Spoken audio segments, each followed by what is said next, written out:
All right, let's get into it. Today, we're talking about a fascinating figure, Dave Collum. Now, on the one hand, he's an Ivy League professor of organic chemistry. But on the other, he's become known for this huge, all-encompassing theory that ties together everything from the stock market and cancel culture to something he calls the digital deep state. And this is really where his story as a public figure begins. Picture this. It's March 2007. That's a full year and a half before Lehman Brothers collapsed and the whole world changed. And in the middle of a chemistry class of all places, he just comes out and says the entire banking system is about to fall apart. Making a call that accurate, that early, and that far outside his own field, well, that's going to make people listen. So who is this guy really? Let's take a look at the man on paper versus the public figure he's become. I mean, look at this. Officially, he's about as mainstream as it gets. A professor of organic chemistry at Cornell University, where he's been as a student and faculty member for over 40 years. This is not some fringe character broadcasting from a basement. He is a deeply established academic. But his claim to fame, the thing that put him on the map, wasn't discovered in a lab. It was calling one of the biggest financial train wrecks in history while teaching about molecules. But to really get where Collum's whole worldview comes from, you have to go back to this one pivotal event in 2020. He says this experience completely opened his eyes to how the sausage gets made, how official stories are created, and more importantly, how they're enforced. So, here's what happened. And for Collum, the timeline is everything. He sends a tweet with a controversial take on a viral video.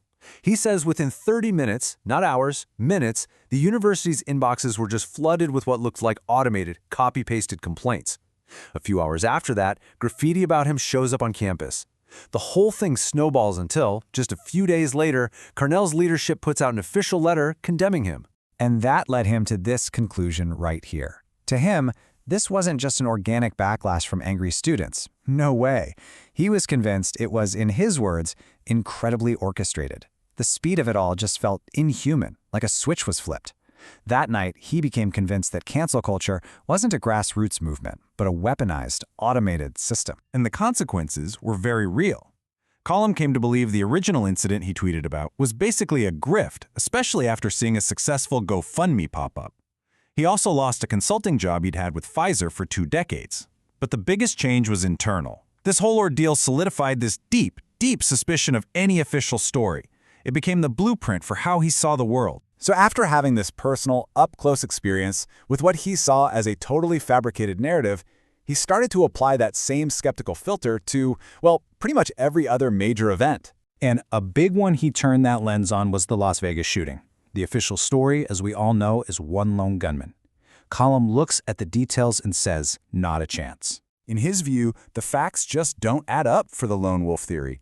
He points to audio analysis that he says suggests different types of weapons firing, tons of eyewitness reports of gunfire from other parts of the city, and then there's the strange story of the key witness, who gives one single, very controlled interview on daytime TV with Ellen DeGeneres, of all people, and then basically vanishes. But the real bombshell in his theory? He believes it was actually a failed assassination attempt on the Saudi crown prince, Mohammed bin Salman, who was supposedly in the hotel that night. All right, next up, COVID-19. And you can probably guess the pattern by now. We've got the mainstream account of what happened, and then we have Collum's very different take. And yeah, the split here is pretty dramatic. The official story, of course, is that it all started in Wuhan, China. Collum says Wuhan is just a distraction, a head fake. He believes, based on things like patent trails, that the virus actually came from a lab right here in the US, in North Carolina. And then, remember, he used to consult for Pfizer, so when he comes out and claims that the company knew its vaccine killed a lot of people, that's an incredibly heavy accusation. So, you're probably wondering, how does he connect to campus cancellation, a mass shooting, and a global pandemic? Well, this is where we get to his grand theory, the rise of what he calls the digital deep state. So here's the big idea in a nutshell. Collum's theory is that for a while, the powers that be, intelligence agencies, the government, you name it, completely underestimated the power of the internet. They didn't realize it could shape public opinion so effectively. And when they finally figured out they were losing their grip on the story, they launched a massive counteroffensive to take back control. He breaks it down into 3 stages, drawing on the work of researcher Mike Benz. So step 1, they just didn't see the internet coming. Step 2, around 2014, they have this collective uh-oh moment where they realize they're losing control of the narrative. And step 3, the most important one, they fight back. But not by censoring things, no. They start to inundate the system, flooding it with noise, with controlled opposition psyops like QAnon, just tons of misdirection to make finding any real signal almost impossible. And that's the core strategy right there. It's a new kind of information warfare based on distraction. I mean, think about it. Why bother trying to suppress the truth when you can just bury it under a mountain of noise, confusion, and half-truths? You just turn the volume up so high that nobody can hear anything clearly anymore. And all of this brings us right back to where he started, the economy. Because Collum believes this whole system of narrative control has helped create and sustain a massive economic bubble that's just waiting to pop. And if you want to see just how big that bubble is, you only really need to look at one number, the price-to-earnings ratio. It's a basic way to measure if the market is cheap or expensive. For more than a century, the average was about 13. Today, as Collum points out, it's hovering around a sky-high 38. We are, by this measure, living in one of the most wildly overvalued markets in all of history. So how does something like that fix itself? Well, Collum runs the numbers, and he says even if the market doesn't totally crash, even if it just slowly grinds its way back to that historical average valuation, it would take this long, 45 years. And the implication of that is just mind-blowing.